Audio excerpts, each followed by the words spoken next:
How's your at-home yoga practice going?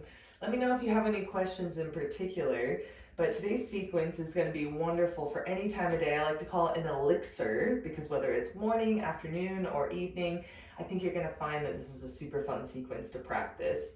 A little bit more energizing, getting the legs working, hips a little bit more mobile, and then towards the end, we're not going to spend too much time doing restorative stuff, so you should have plenty of energy to actually go and do something. Or it could be maybe a little bit of movement before you get ready to wind down for your evening, perhaps when you're done working or dealing with the rest of life that you might be tending to. And hopefully, right before you get to take some relaxation and self-care time. So today we're going to start seated with the legs crossed near the ankles in Sukhasana. We're going to start seated and just take a few breaths with our hands together here in Namaskarasana. As you gently lengthen your inhale and exhale, start to let go of your day. Bring your attention to your body and to your breath. Notice how there's a little bit of a space right at the end of your exhale and before your inhalation. And allow that space to linger slightly.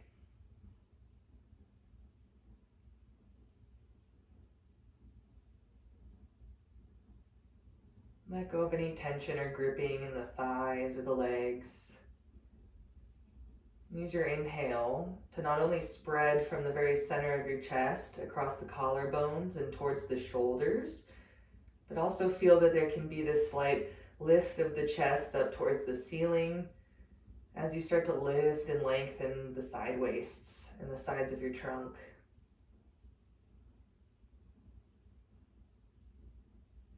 Notice if there's any tension in your face, eyes, jaw, or maybe even the tops of the shoulders. And try to let that go with your exhale.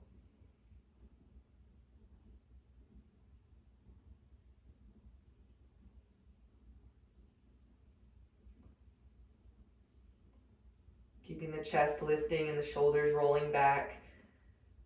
At the end of your next exhale, bring your chin down to your chest, surrendering the head to the heart, intellect to intuition. Release your hands to the tops of your thighs. Slowly lift your head and open the eyes.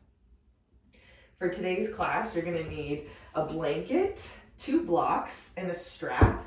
These are all optional, and sometimes we even use more props than that, but I'd recommend having these around at a very basis of for your practice today. We're actually going to start on the floor laying down.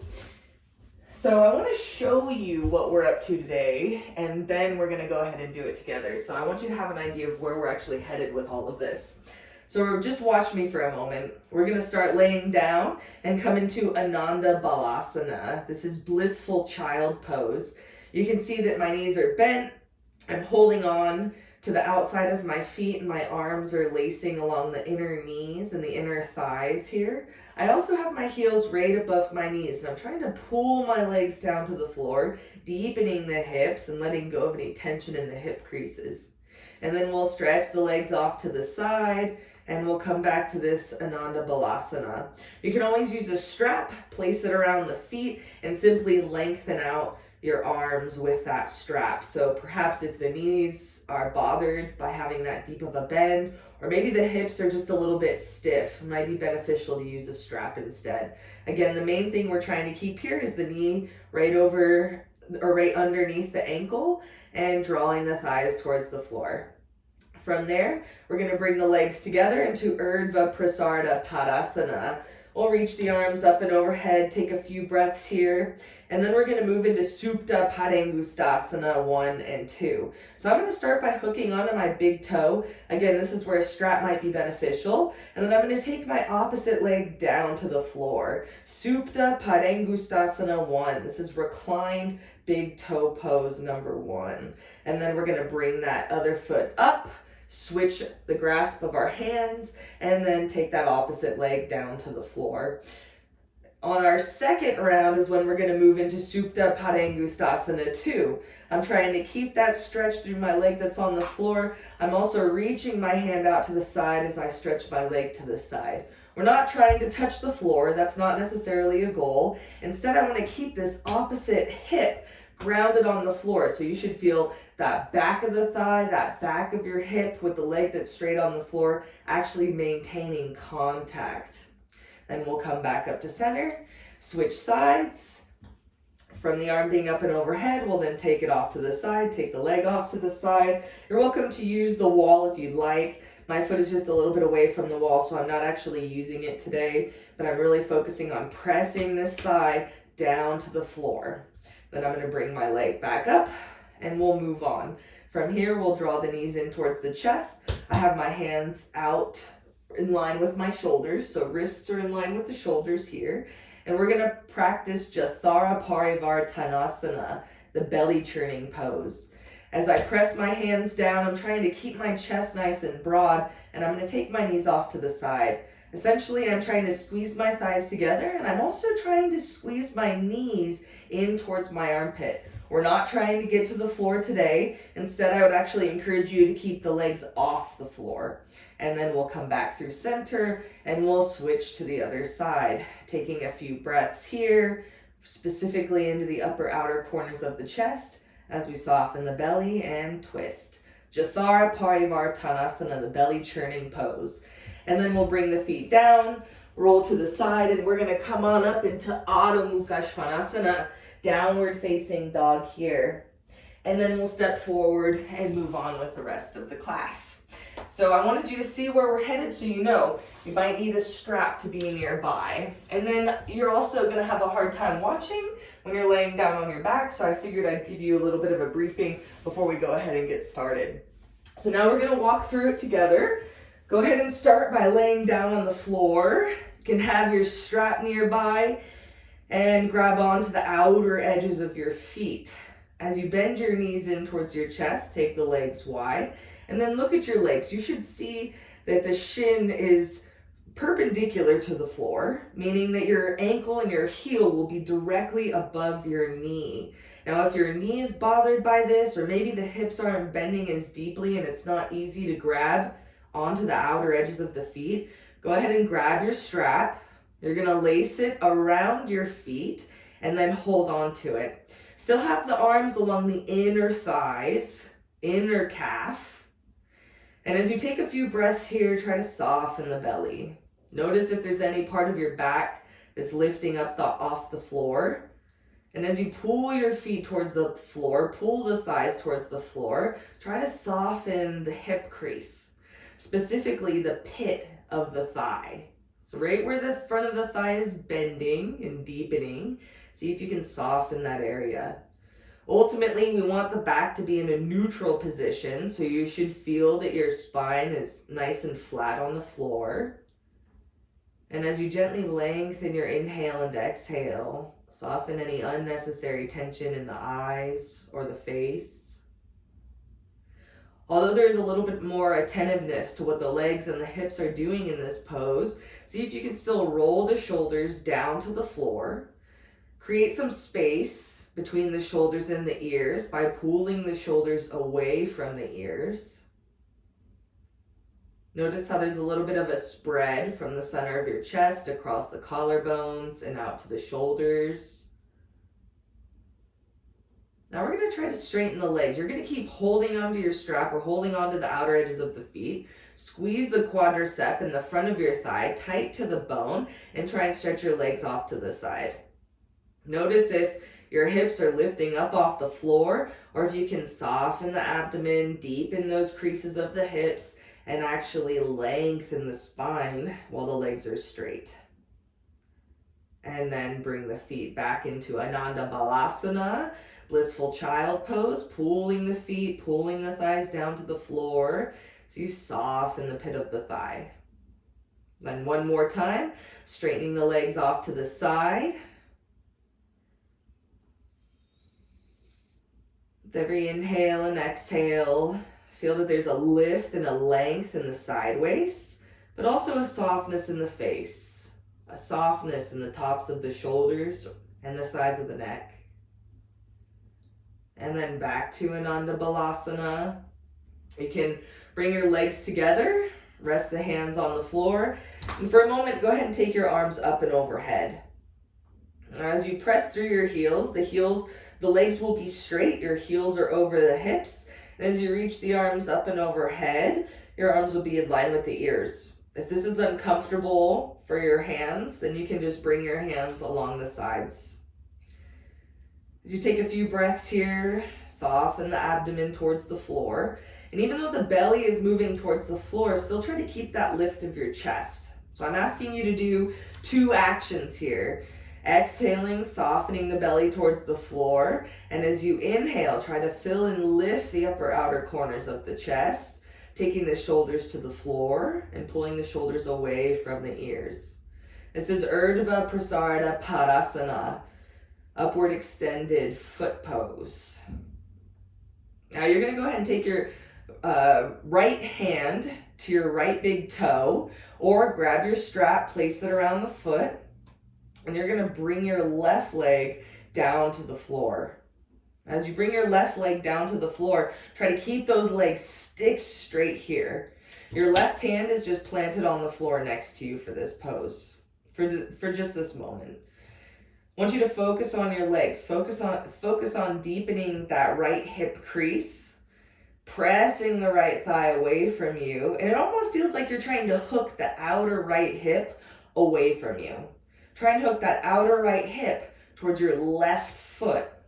Now as you press out through your left heel, also try to press it down to the ground. And then you're going to bring that leg back up, and you're going to switch sides. So now we're hooking the left big toe. Right hand comes along your side waist, a little bit lower than shoulder height to start today. You can use your strap for the left hand as well if you can't reach the big toe. Try to keep the legs straight here. And as you lower that right heel down to the floor, also think about hooking the outer left hip towards that right heel. So rather than that outer left hip lifting up and hooking up towards your ear, see if you can pull it away from your rib cage, making that left side waist nice and long. So you take a smooth, steady inhale and a smooth, steady exhale. Press the right heel away from you and down into the floor. So there is some action in that right heel here in this practice. And then we'll switch sides. This time we're going to add Supta Padangusthasana 2.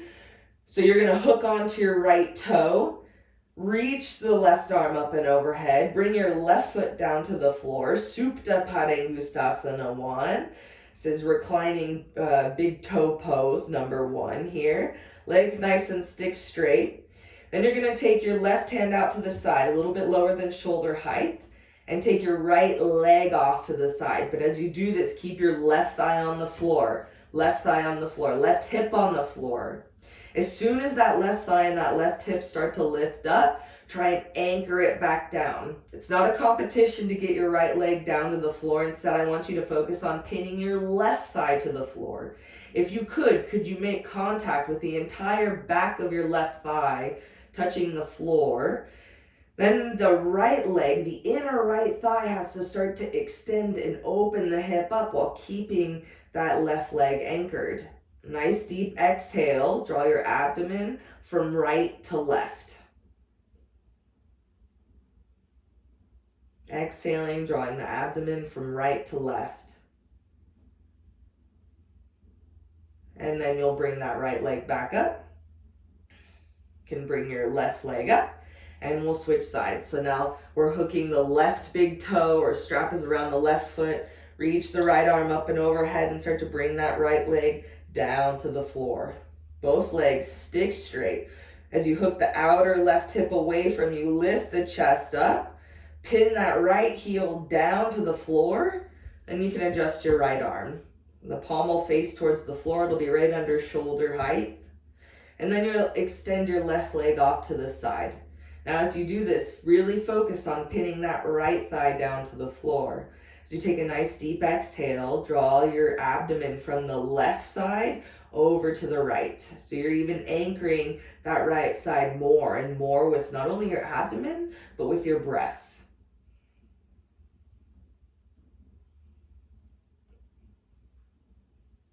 As you hook the outer left hip towards your right heel, so outer left hip away from you, try to press the right heel down to the floor. Supta Padangusthasana 2. And then you'll come back up to center. You can bring both legs up, reach the hands out along the sides of your shoulders. So you can look and check, the palms will face down. You'll have your wrists shoulder height, maybe even a little bit lower, maybe closer towards the armpit. If you feel any tension in your neck or your shoulders, then that's where it would be beneficial to walk your hands a little bit more in line with the armpits or the side waists.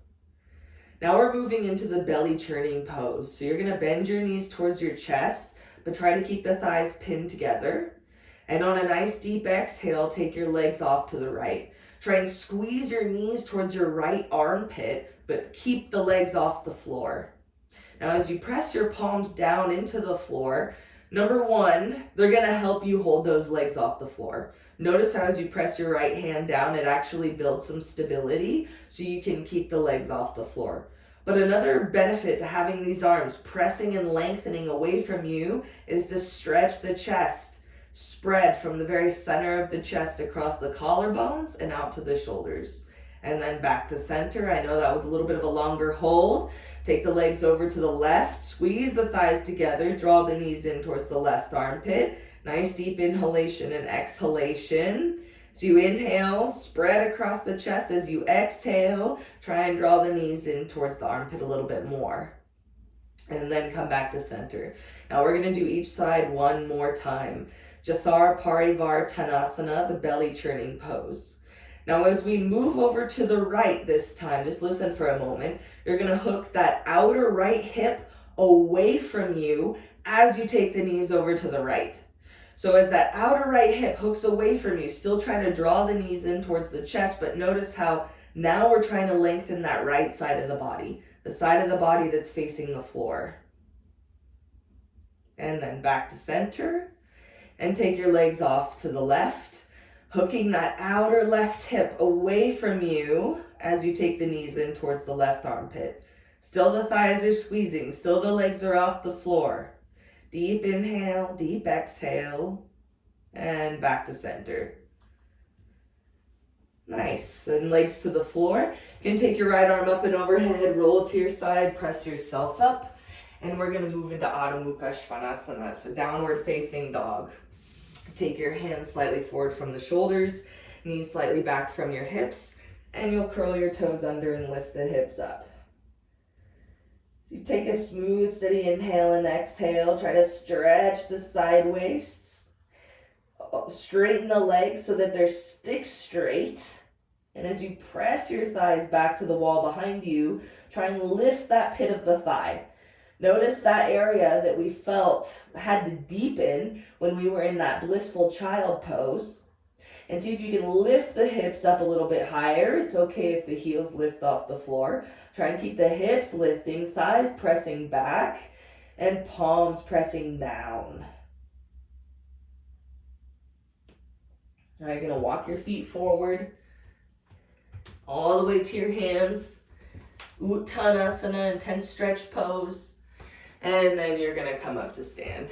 Hands on the hips, and we're now up into the standing position. We're gonna stand in Tadasana. This is mountain pose. So I have my feet together, my inner heels, my big toe ball mounts are touching one another, and I'm standing up nice and tall. So you take a smooth, steady inhale and exhale. Let go of any tension in your face or the eyes. We're going to move into Urdhva Baddha, so upward bound finger pose. If you're familiar with this, you can go ahead and practice along with me. If you're not familiar, you can watch and then jump in and join when you have enough information. So I'm lacing my fingers together, pressing the palms away, And notice where your shoulders are in space before you take the arms up and overhead. Notice how the shoulders are a very mobile joint. The shoulders can move up and down, forward and back. As you roll the shoulders in some circles, you can roll them backwards, you can roll them forwards, just getting some movement. Then as you start to roll them backwards, try to draw your shoulders back to the wall behind you and down the spine. So you should feel that the sides of the neck and the tops of the shoulders are quite long in this position. And then you're going to take the arms up and overhead. If you feel any pinching or pain, you don't have to reach the arms up any farther. You can simply keep the arms out forward in front of you. Prioritize keeping the arms straight, shoulders moving away from the ears. And as you take a nice deep inhale, try to lift the side waists. Release any gripping in your buttocks. And as you press into your heels, notice how your weight sits from the inner heel to the outer heel.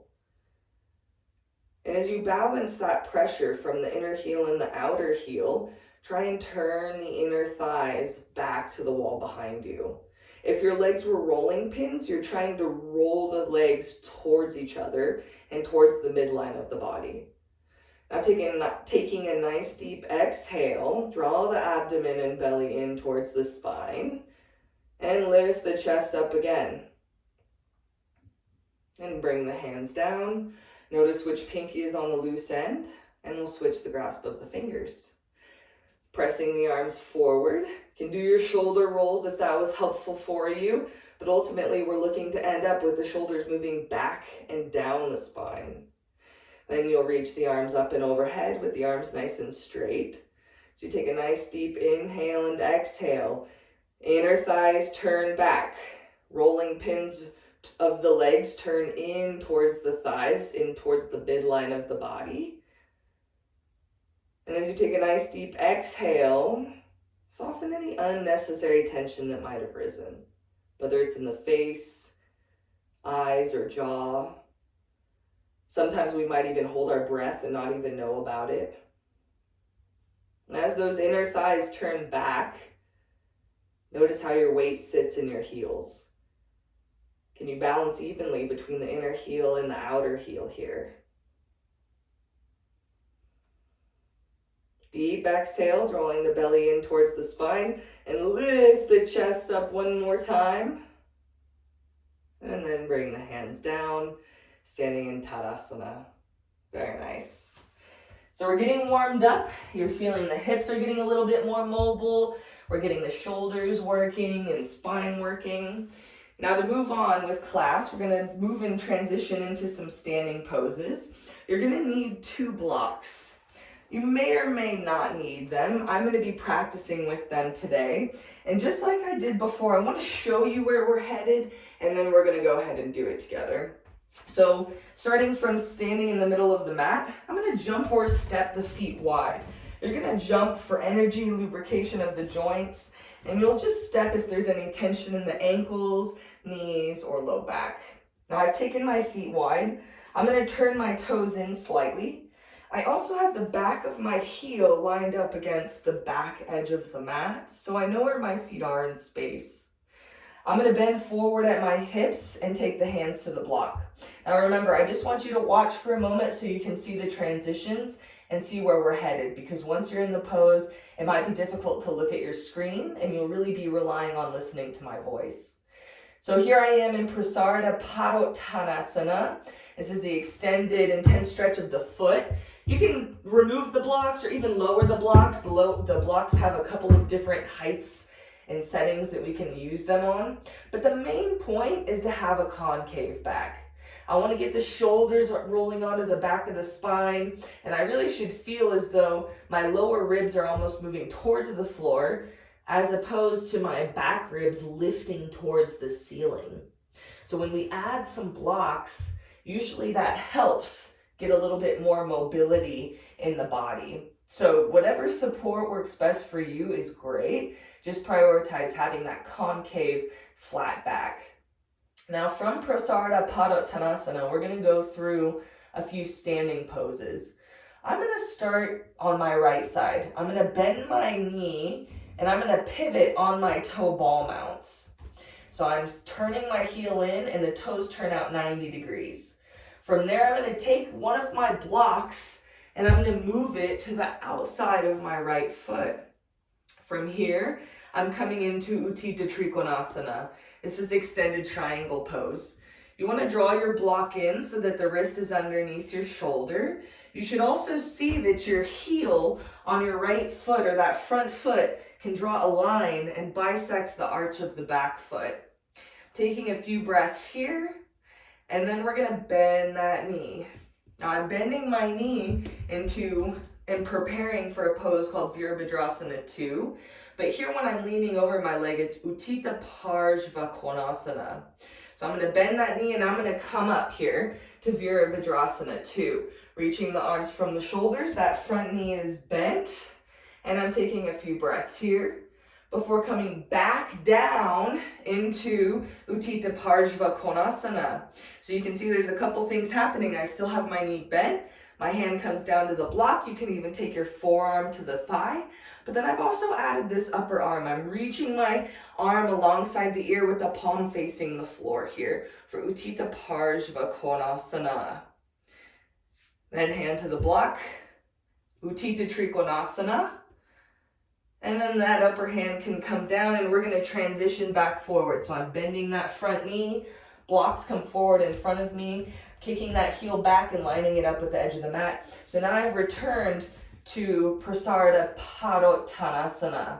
So we're going through a few poses and using this pose to transition through to the other side. Then from there, we'll do the other side and go ahead and come up. When coming up, you can heel toe step the feet together or jump depending on what you're most comfortable with, and then we'll continue on with class. If you have any questions as this stuff comes up, you can jot it down, either type it in a comment or send me a message, but otherwise we're gonna get rolling. So jump or step your feet wide, hands on the hips, go ahead and lean forward, have your legs straight, and hands on the blocks. You'll have your wrists under the shoulders. And notice if your hips are falling back to the wall behind you, or if you can actually bring a little bit more weight to the toe ball mounts. You should feel your heels are actually quite light off the floor. As your heels do touch the floor, it's just the weight that we want to feel resting a little bit heavier on the toe ball mounts. So take a few breaths here, draw the shoulders onto the back of the body, and try to make the legs stick straight. You really want to notice if that quadricep, the front of your thigh, is actually working to lift and straighten the leg, or if you're just pressing the legs back with the legs soft. You might feel a little bit more pressure on the knee if your quadricep in the front of your thigh isn't doing very much, versus if you give a little baby bend to that knee, try to press your feet down to the floor and actually try and squeeze your feet towards each other. So if you could, you would slide your feet and they would touch each other. Now while you're doing that sliding of the feet together, try and pin the outer heel, that pinky toe, down to the floor. Now we're going to move into Utthita Trikonasana. This is going to be my right side. I'm pivoting, I'm lifting my heel and I'm pivoting on that toe ball mount. So now I've turned my toes forward. My heel is drawing a line back to my left foot. I'm going to take my block underneath my right hand and place it on the other side of my foot here. Now we're in Utthita Trikonasana. As you press the feet into the floor, you can start with the knees a little bit bent because I want you to feel as though you can scrub your feet towards each other. If you could draw that front foot towards the back foot and then slide that back foot towards the front foot, what would that muscular action feel like? The feet won't actually move on the mat. However, we want that muscular action, that muscular resistance, as if we're attempting to slide the feet towards each other. Now, as you press the feet down into the floor, the legs start to straighten, lifting the front of the kneecap, lifting the thigh up, turning the rib cage up towards the ceiling. If you feel comfortable, you can even turn your head and look towards the ceiling. And last but not least, if your shoulders and your neck feel comfortable today, reach the left arm up and overhead. During these last few breaths, try to be light on the right hand. Then you're gonna bring your hand down, gaze forward, start to bend your right knee. You might need to lengthen your stance in order to prioritize having that front knee over your ankle while it's bent. Eventually, we want to really have the thigh parallel to the floor, but that may not be accessible today. Then from here, we're going to lift ourselves up to stand. Still keeping that right knee bent, left leg straight. As you pull your right knee, that front knee, back to the wall behind you, open up the front of the thigh. And then you're gonna reach out through the right hand, Utthita Parshva Konasana. So now the forearm comes to the right thigh on that bent leg, or you can take your hand back to the block, and then reach the left arm alongside the ear with the palm facing the floor. As you press into that outer left foot, outer left heel, pinky toe squeezes to the floor. Try and reach the right or left fingertips away from you, opening the right sideways. And then notice what's happening to the shoulders. Are you resting in the shoulders? Are they lifting? Are they drawing forward? Or can you draw the shoulders back and down the spine? Very nice. And then you can take your right hand or left hand to your hip, right hand to the block if it's not already there. And we're coming back through Utthita Trikonasana one more time. So legs straight, bending at the hip. Very nice. One side down. Now you're going to bend that right knee, bring the block forward, and turn the toes forward. Lining the heels up with the back edge of the mat so you know where you are in space. Take a few breaths here. Notice how your body feels, whether it's tired or that was a lot of muscular effort. You can use this position as a recovery pose. So now we're going to do the other side. So you're going to bend your left knee, pivot on the toe ball mount, turn the heel in, and then you're going to take that left block to the outside of your left leg. Right hand on the hip. Start with the knees bent. Try and squeeze the feet towards each other. Slide the feet towards each other and maintain that muscular action as you straighten the legs. Taking a smooth, steady inhale and exhale. Turn the rib cage up towards the ceiling. Now just for a moment, think about that left hip, the one we're bending over. Now if you remember in the beginning of class, we were talking about the pit of the thigh. As we did that belly churning pose, I also mentioned something about hooking the hip away from you. And that action is happening here. See if you can hook the outer left hip away from you so that that whole left side of your side waist gets nice and long. You're essentially trying to create space between the left hip and the left ribs. And you can gaze up towards the ceiling if you feel comfortable doing so. Reach the right arm up and overhead. Utthita Trikonasana, extended triangle pose. And gaze forward, hand on the hip. Now we're bending that left knee. If you need to walk the foot forward so that your knee is directly over the ankle, thigh parallel to the floor, you can go ahead and do so. But then we're coming up to stand while keeping that left knee bent. Virabhadrasana 2. I still have my right leg straight, left knee bent.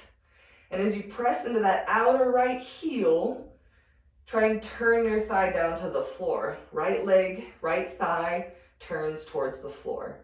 However, the left leg is doing just the opposite. As you press into your left foot, take your left knee back to the wall behind you and essentially try and turn and lift that inner left thigh up towards the ceiling. Now, if both of your thighs were rolling pins, they'd be rolling to the left. Taking a smooth, steady inhale and exhale. And then Utthita Parshva Konasana. Left forearm to the left thigh, still that left knee is bent. Reach the right fingertips up and overhead with the arm alongside the ear. To press into that outer right foot, reach through the right fingertips, and notice what's happening in the shoulders. Are they lifting? Are they moving into your ears? Or can you turn them back and roll them down your spine? And then bringing that right hand to your hip, left hand to the block. Straighten the legs for Utthita Trikonasana. And then you'll bend the left knee. You can bring your block forward and then adjust the foot. Bringing your heels towards the back edge of the mat. Hands underneath the shoulders. We'll do each side one more time. So take a few breaths here, let go of any unnecessary tension in the eyes or the face. Pivoting on the right toes, right heel turns in, right toes out 90 degrees. Bring the block alongside your hip, Utthita Trikonasana.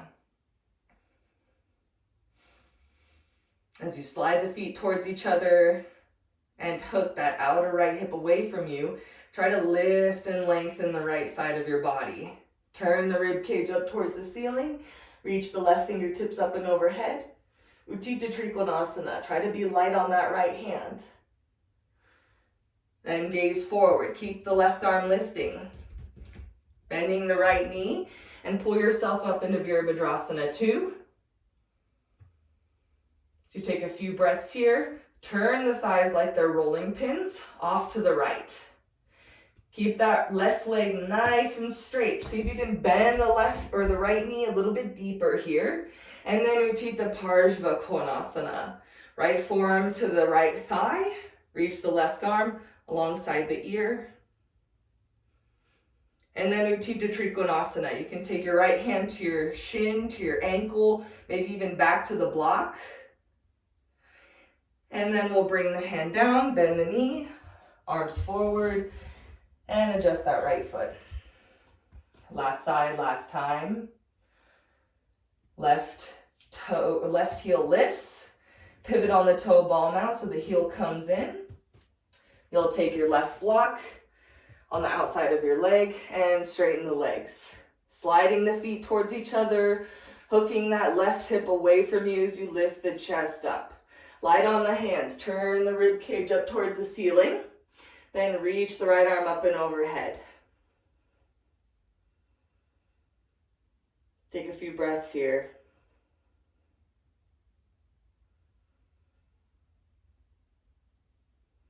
Keeping that right arm up and overhead. Bend your left knee and pull yourself up. Virabhadrasana 2. Right leg straight. Lift the chest up. Notice if you're weighing heavy into that left hip, or if you can actually start to lift the left pit of the thigh, lift the left side waist up and press the right thigh down to the floor. So notice if the hips are, turning, twisting, if they're a little cockeyed, meaning that you're weighing heavier into your left sit bone than the right side, and see if you can even that length out. And then Utthita Parshva Konasana, left forearm to the left thigh. Reach the right arm alongside the ear, palm facing the floor.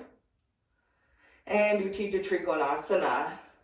So left hand on the ankle or shin, reaching the right fingertips in line with the shoulders towards the ceiling. And then bend that knee, hands come forward. Adjust the foot so the heel's in line with the back edge of the mat. And you're welcome to attempt lowering the blocks. Still in Prasarada Padottanasana. So gently lengthen your inhale and exhale. Let go of any tension in the face or the eyes. And you'll attempt going to your maximum. So however low you can go, keeping that concave back action. Shoulders rolling onto the back of the spine. Pressing the feet down. Sliding the feet in towards each other. And hands on the hips.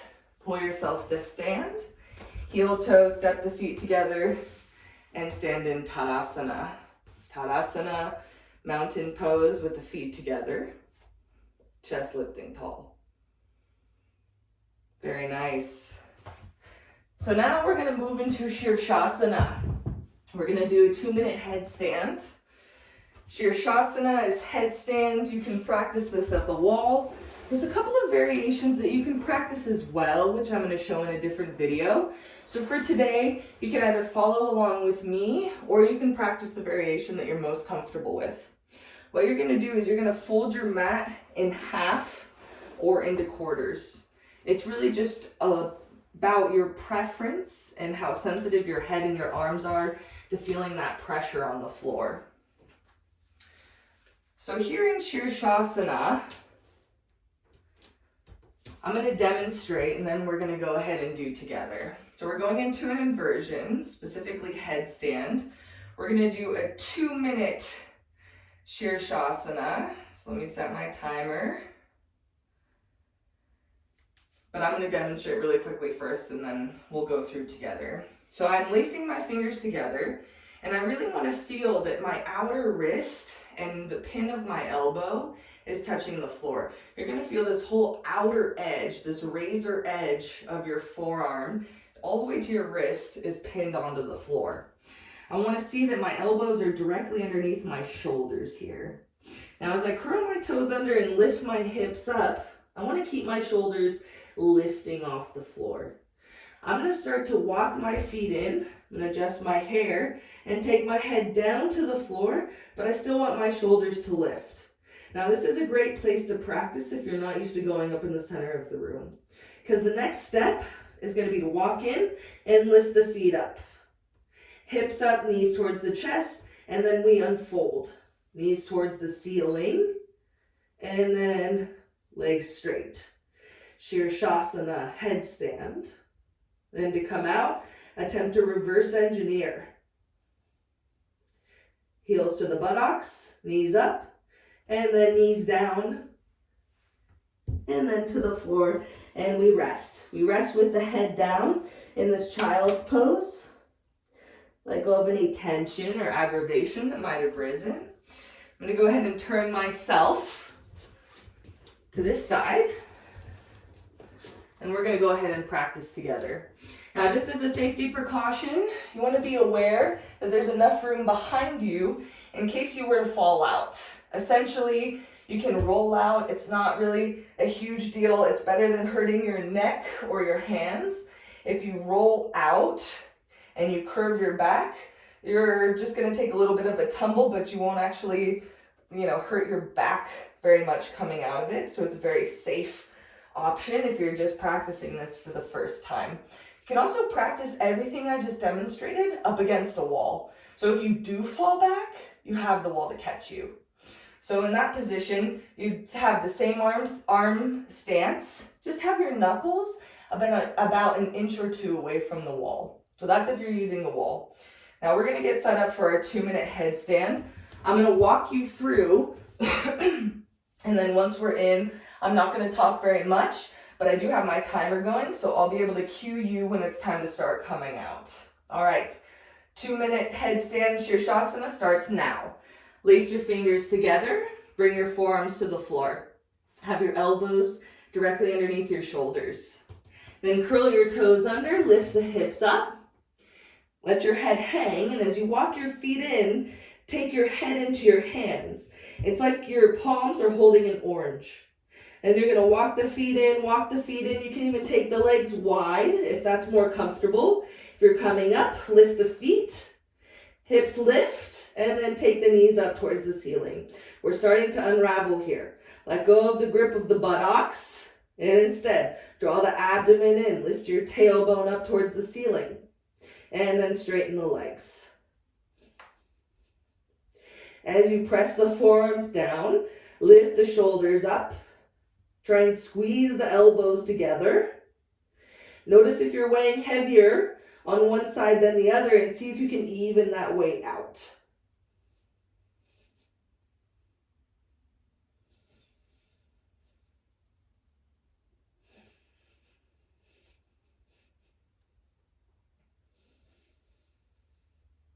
Smooth, steady inhales and exhales.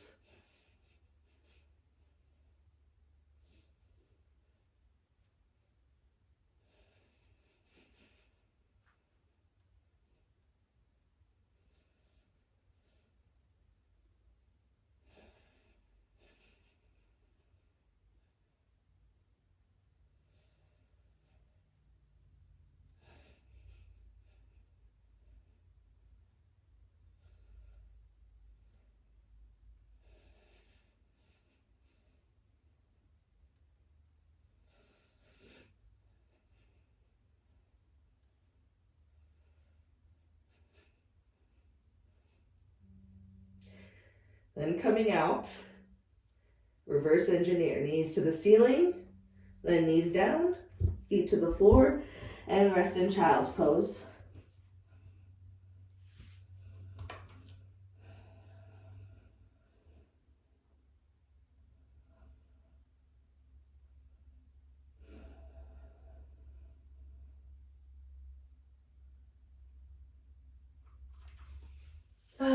Very nice. Shirshasana has this energizing effect, very helpful for the spine, starting to be inverted. Any inversion is helpful for the spine, but Shirshasana does require a little bit more strength in the shoulders. I am going to provide a video on headstand variations and some details just for that pose specifically, because it is such a wonderful pose to practice. It can be a little bit challenging. So normally we would head into shoulder stand. But today I wanted to just practice a variation. I know I have a handful of people who are watching who maybe don't have a yoga practice established quite yet at home. And so they're just familiarizing themselves with the poses and potentially even familiarizing themselves with what props are needed. So today we're going to practice an alternative, and you're just going to need one block for this next pose. This is going to be Chatushpadasana, the four-footed pose, and then followed by Setu Bandha Sarvangasana. So very similar situation like with the other poses. I want you to take a moment just to watch the video, watch me, and then we're going to go ahead and do it together. So you're going to have your block nearby within an arm's reach. I'm going to start laying down on the floor. I'm taking my hands and holding the side edges of my mat. And I'm going to turn my inner arms up, outer arms down, and I'm really trying to pin my shoulders and the backs of my arms to the floor. Now you'll notice that you can even tuck the shoulder blades and the arms and shoulders underneath you. That's what we want to do, is tuck the shoulders underneath. However, the hips are still on the floor. Now, depending on how comfortable your knees are, will change how close your heels are to your hips. If your knees are comfortable here, you can keep the heels moving in line with the hips.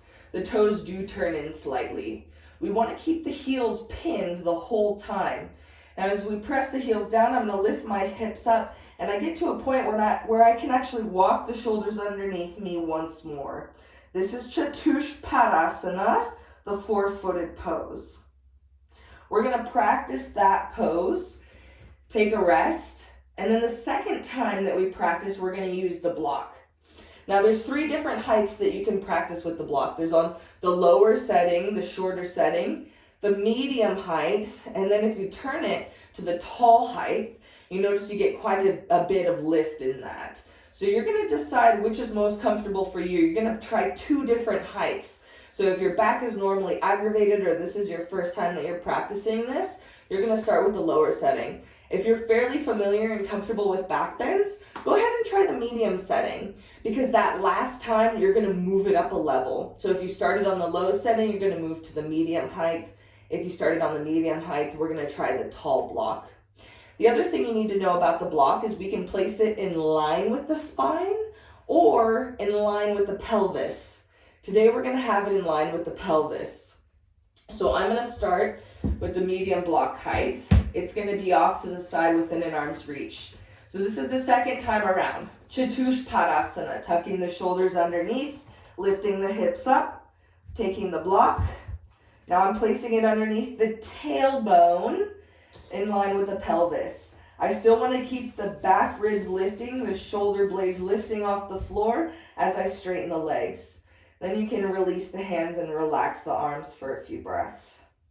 Then to adjust the block height, feet come in, abdomen draws in, the tailbone is tucking towards the knees, and I'm going to adjust the height.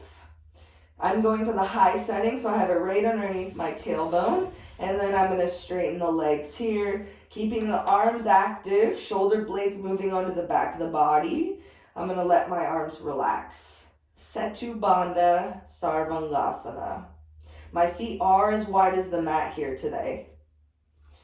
Then I'm going to bring my feet in, and to come out, I want to keep the abdomen drawing in, the tailbone tucking as I come down to the floor. I'll walk my feet wide and bring the legs together. Now after this is where it might be nice to have a blanket nearby, because we're going to cross the legs and rest the head. We'll pull the blanket underneath. I'm going to leave it out since we're going to practice right now. We're going to cross the legs. We'll lay here for a few breaths, and then we're going to switch the cross of the legs for Supta Swastikasana. From there, we'll straighten the legs and let go of everything, everywhere for Shavasana. So we're heading towards the end of our class today. I just wanted you to see all of that so you have an idea on where we're headed. If you have any questions, comments, make sure to keep note of them so that you can ask me when we're all finished today. So have your block nearby. Go ahead and lay down on your back. You can walk your feet in as far as the knees feel comfortable. Feet flat on the floor, toes turn in slightly. Then you're going to hold onto the side edges of your mat. As you walk your hands towards your feet, turn the inner arms up, outer arms down, and tuck the shoulders underneath you. Now as you press into your feet, lift the hips up, tuck the shoulders underneath you one more time, Chatushpadasana. Now as you press into your feet, lift your toes off the floor and scrub your feet away from you. As you scrub the feet away from you, try to lift the hips up higher. Let go of any tension in the neck or the throat. And then come down to rest. Chatushpadasana, the four-footed pose. Now, we're not resting for too long. We're going to move right into Setu Bandha to form a bridge pose. So again, coming up into Chatushpadasana, tuck the shoulders underneath you, lift the hips up, and again, tuck the shoulders. You should feel more of your weight on the tops of the shoulders here. Then grab your block, place it on the low setting or the medium setting, right underneath your tailbone. But keep the shoulders lifting.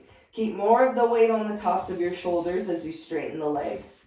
Now you should be able to feel and find the edges of your mat. And if you're lined up with the very center of your mat, then you can take the feet wide. Then try to be attentive and notice if your feet are moving more to the left, more to the right, or if they actually are even with your body. And as you gently lengthen your inhale and exhale, soften the abdomen, soften the chest and the throat. As you press the heels down into the floor, there is still this lift of the chest and the spine, creating length in the body. More of your weight should be in pressing the upper arms down and the shoulders down, but you shouldn't feel as though your head is jamming into the floor. So let go of any gripping in the neck or the throat that might be causing that jamming of the head sensation. Then you're going to bring your feet in. We're going to move to our next level. So you're going to move the block to the medium height or the tall height. It's in line with the pelvis and it's underneath the tailbone. So it's not under the low back. It's low on the hips here. Your toes should be pointing up towards the ceiling. And earlier I made a comment about the inner thighs rolling back. And the same thing is happening here. If you could imagine your thighs as rolling pins, they would both be rolling towards the midline of your body. So the inner thighs are turning towards the floor, toes towards the ceiling, and the shoulder blades are still lifting off the floor as the tops of the shoulders press down. So those are just little details of the structure. But as you take a few deep breaths here, let go of any unnecessary tension that might be holding on.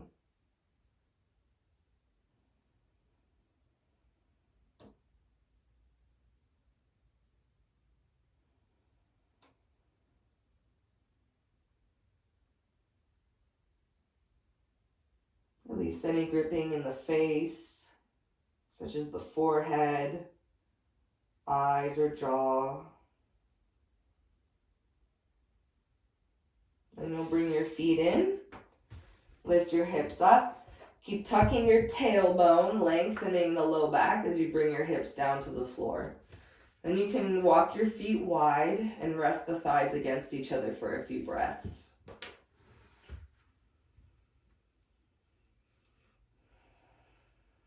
Let go of any tension that might have risen in the practice. If you feel any gripping that's holding on in the low back, you can actually draw your knees in towards your chest and hug your thighs. And then feet to the floor. Now, if you have a blanket nearby, go ahead and grab it if you'd like to place it underneath your head, because we're going to start closing out class. First, we're going to move into Supta Swastikasana. So you're going to cross your legs, walk the feet underneath the thighs, and then rest the legs on the floor. If there is any aching, pinching, gripping going on in the thighs, then it may be helpful to have some blankets underneath the thighs near your hips. But as you take a few breaths here, try to let go of any tension that might be holding on.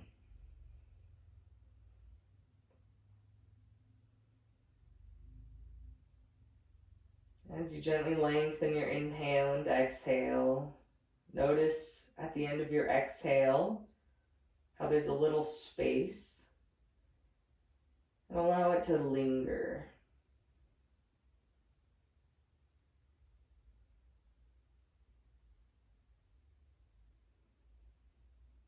Observe which leg is closer to you.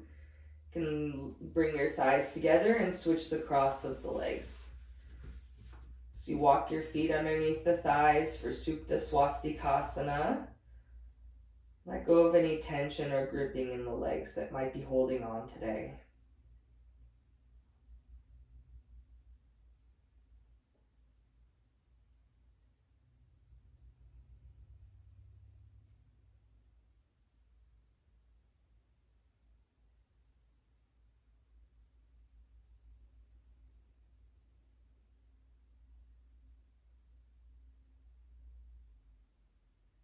As you gently lengthen your inhale and exhale,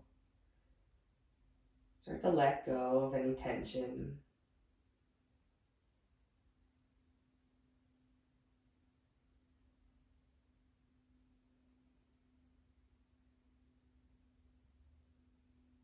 Then you'll bring the legs together and we'll move into Shavasana.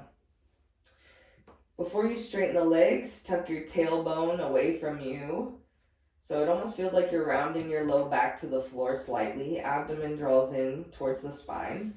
And then you'll press your heels down and away from you, straightening the legs. And then let go of everything, everywhere. If there's any props or items around you that your body's in contact with, go ahead and move them. Observe how the floor is supporting you and supporting your weight. And as you exhale, let go into that support. As you exhale, let go of everything, everywhere.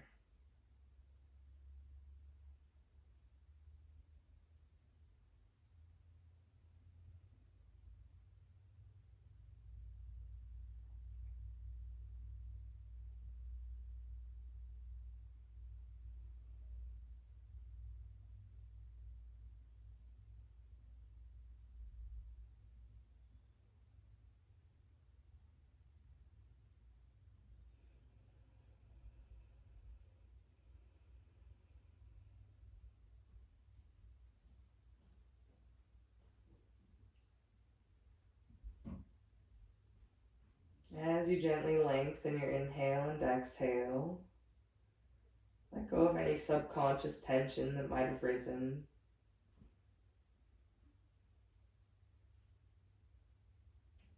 Notice when the mind wanders and gently bring it back to focusing on your breath and focusing on your body.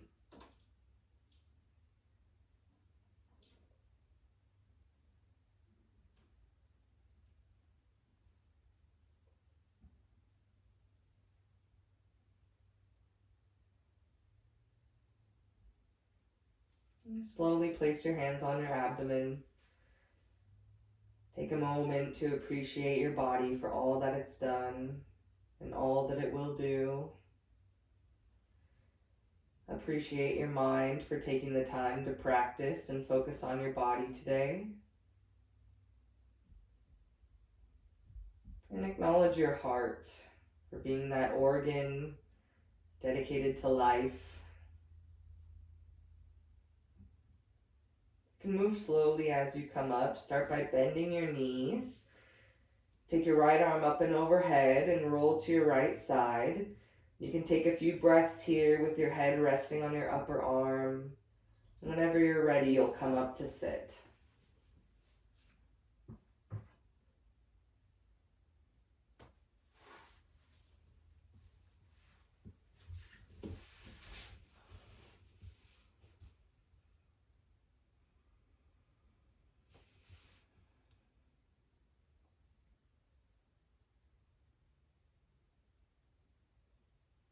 I appreciate you all for taking the time to practice yoga today, and thank you for taking the time to practice with me.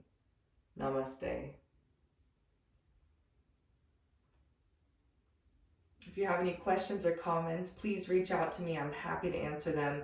I also intend on making a variety of these videos to just bring up some little details through the practice. I know we covered a lot today, just pulling in a bunch of different poses, and I really could have spent more time diving into each one in particular, which I will do in future videos. But if there's something in particular that really stood out to you that you have questions on, or that maybe bothered you, just please let me know. I'd love to start a conversation and hear where your practice is at. Otherwise, I hope you guys have a fabulous rest of your day, whether it's your morning, afternoon, or evening. And thanks again for joining me. I look forward to practicing with you again soon.